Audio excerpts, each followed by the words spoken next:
सकल्यान गुणार्णवश Vande गुरश्री चरणारविन्दम्।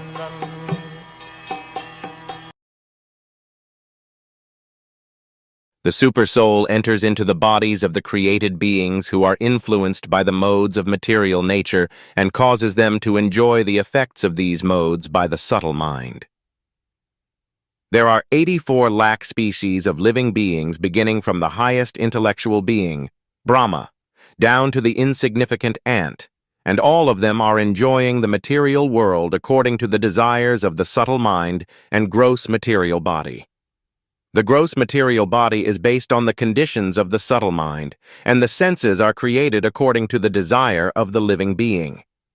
The Lord, as Paramatma, helps the living being to get material happiness because the living being is helpless in all respects in obtaining what he desires. He proposes, and the Lord disposes.